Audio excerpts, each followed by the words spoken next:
الاهلي مش مجرد نادي، الاهلي حكايات واجيال كتير عدت عليه، ولكن في اجيال كده لما تيجي سيرتها الجمهور كله يقوم يقف في احترام. النهارده هتكلم عن الفرق بين الجيل الذهبي بتاع ابو تريكه والجيل الحالي للنادي الاهلي. في يوم من الايام لما الكوره كانت توصل له كان جمهور الاهلي كده يقوم يقف من مكانه. لاعب ما كانش بس مهاري، ده كان قائد وصاحب شخصيه. محمد ابو تريكه اللاعب اللي غير تاريخ مباريات كتير في النادي الاهلي. ماتش مقفول هات ابو تريكه، الدقيقه 90 خلاص ما تقلقش ابو تريكه موجود.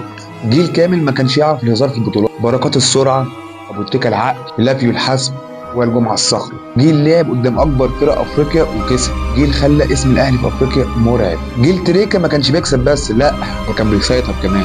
بطولات دوري ابطال وبطولات دوري مصري وكاس سوبر افريقي وبطولات كاس مصر وبرونزيه كاس العالم للانديه. جيل كتب تاريخ كبير في النادي الاهلي. لكن الاهلي ما وقفش عند جيل واحد، الجيل الحالي برضه قدر يحقق بطولات كتير للنادي الاهلي. جيل بيعتمد على القوه الجماعيه والتنظيم واللعب الحديث. جيل الحالي الموجود في الاهلي عنده نجوم ونجوم كبيره جدا، لكن الفرق الحقيقي بين الجيلين ان جيل تريكا كان فيه لاعب يقدر يغير الماتش في لقطه واحده والتاريخ بيتكتب.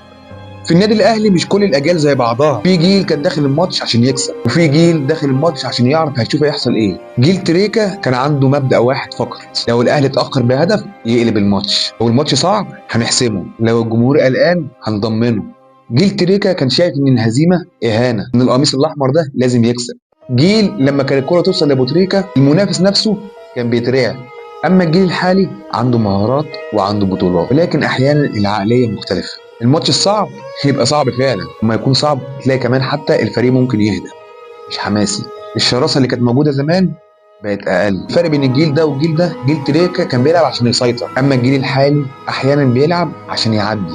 في جيل تريكا زمان كان الاهلي بيكسب وهو متاخر بهدف او هدفين، اما دلوقتي احيانا بيتوتر وانت متقدم بهدف او هدفين. المهاره مهاره، ولكن العقليه اهم، وده كان سر جيل ابو تريكه. جيل ما كانش بيسال هنكسب ولا لا، جيل كان بيقول هنكسب كام.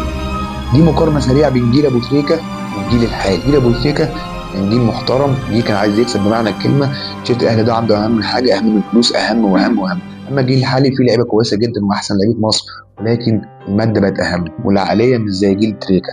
جيل تريكه كان ينزل بياكل النجيله، بياكل الملعب، بياكل بياكل بياكل. لكن جيل دلوقتي اعتقد في بعض من لعيبه الاهلي بيلعبوا لنفسهم مش بيلعبوا للنادي الاهلي. فرق بين الجيلين ملخص بس كده، الفرق بين جيل تريكا والجيل اللي ورايا ده.